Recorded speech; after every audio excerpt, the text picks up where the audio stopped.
Hassan Filali, bonjour. Bonjour. Je rappelle que vous êtes CEO du réseau Honoris United Universities, Maroc, c'est ça? Tout à fait. Oui. D'accord. Voulez-vous nous parler un petit peu de ce réseau? Alors, Honoris Maroc est constitué de trois institutions, l'École marocaine des sciences de l'ingénieur, l'Université Mondiapolis et l'École d'architecture de Casablanca.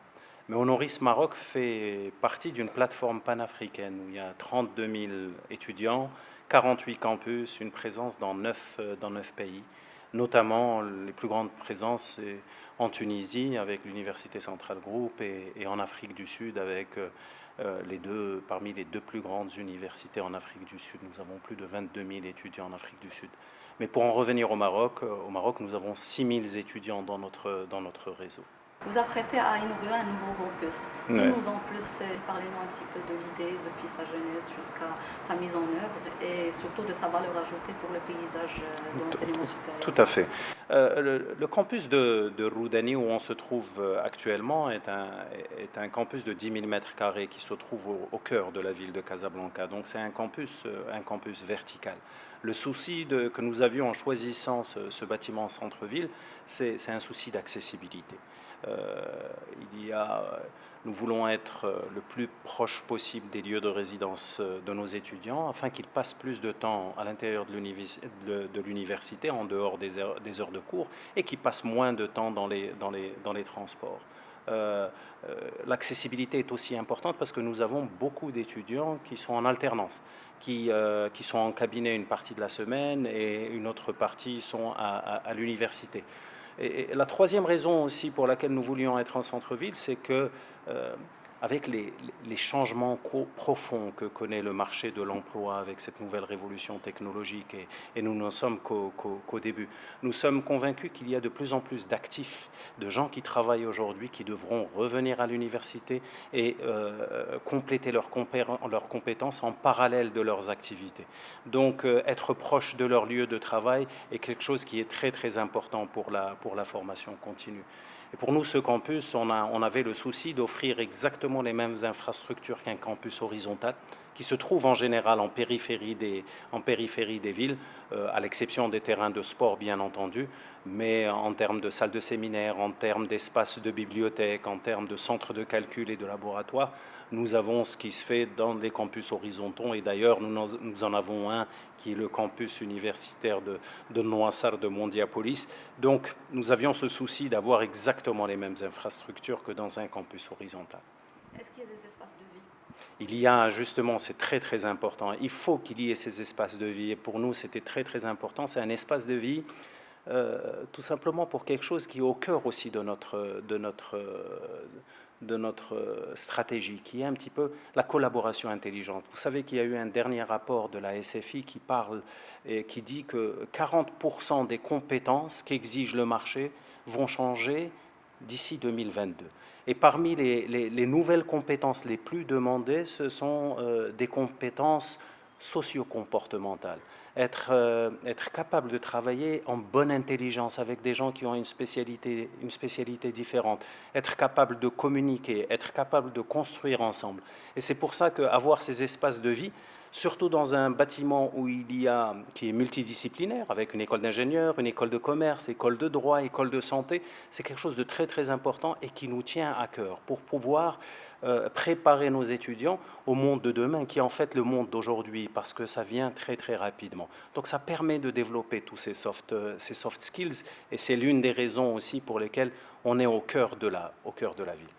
Toujours dans le cadre de l'inauguration, vous apprêtez à organiser une grande conférence sur un sujet de la plus grande importance, qui est celui de modèle pour l'enseignement supérieur au Maroc. Ouais. D'abord, quel regard portez-vous sur ce sujet-là? Nous, modestement, on veut contribuer au débat. Nous sommes l'un des acteurs. Nous sommes certes le plus grand acteur dans ce secteur, mais on veut continuer à débattre parce que nous avons tous, en tant que citoyens, un défi qui est le défi de l'emploi des jeunes et surtout des jeunes diplômés. Donc le sujet, c'est un sujet déjà de dire quel est l'environnement dans lequel nous opérons, avec l'environnement macroéconomique, avec la massification aussi de l'éducation et peut-être une détérioration du niveau, c'est qu'on a de plus en plus de monde dans les universités et de moins en moins d'encadrement. Et il faut savoir que dans un pays comme le Maroc, le privé ne représente moins de 5% de l'enseignement supérieur. Des pays à revenus intermédiaires comme le Maroc, la moyenne est autour de 13%. Et avoir le privé qui joue son rôle dans l'économie, c'est des investissements en plus dans l'éducation. Mais pour que ces investissements puissent réussir, il faut que ce privé aussi soit institutionnalisé, soit de taille importante, pour qu'il puisse investir dans la recherche, dans l'innovation, parce que c'est ce qui alimente la qualité d'une université et d'une école. Et pour nous, le débat, c'est celui-ci. C'est d'abord quels sont les défis auxquels on fait face au Maroc, quels sont les défis de l'emploi de ces jeunes, parce que il y a de la formation, parfois on nous dit qu'il y a un manque de compétences quand ils se présentent sur le marché du travail, mais il y a aussi le fait qu'il n'y a pas suffisamment d'emplois qui sont créés. Donc comment un petit peu faire la synthèse de tout ça? Et nous avons demandé à un expert international qui est un administrateur indépendant d'Honoris et qui est un expert international de l'éducation, de venir nous dire comment d'autres pays l'ont fait, mais des pays qui sont plus similaires au Maroc, des pays émergents, pays comme le Brésil, des pays comme la Malaisie, comment, en ayant fait face aux mêmes problèmes, comment ils ont réussi à les régler.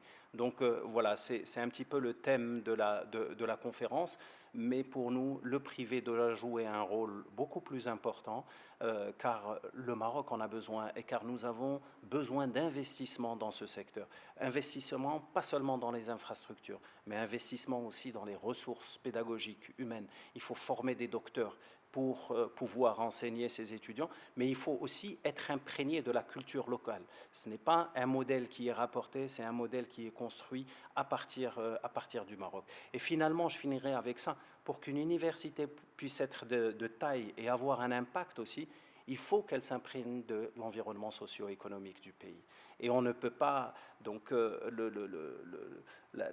pouvoir d'achat du Marocain est pris en compte aussi dans les frais de scolarité. Il faut avoir des frais de scolarité qui sont adaptés à la réalité économique de ce pays, pour pouvoir avoir des institutions qui sont grandes et qui peuvent réellement avoir un impact. Mais en général, ce genre d'institution s'adresse à une catégorie de personnes. C'est une très bonne question, pas la nôtre. La nôtre a fait le souci. Je vais vous donner un exemple. Vous savez, l'EMSI, aujourd'hui, c'est la plus grande école privée du Maroc. Et c'est un modèle pour nous.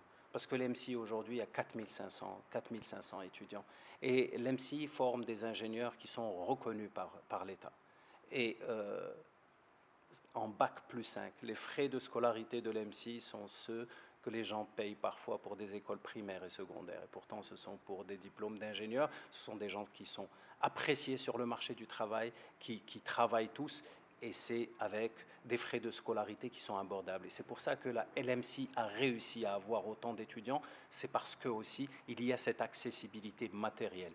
Et nous avons une démarche qui est celle-ci, même pour nos autres institutions, même quand elles étaient sur un positionnement qui était un positionnement élevé de prix, nous les avons ramenés à la réalité pour se rapprocher un peu plus de ce que l'EMSI fait, parce que notre ambition est d'essayer de toucher le maximum de gens. C'est aussi, et avant tout, en tout cas pour les gens qui travaillent sur ce sujet-là, c'est un projet citoyen aussi.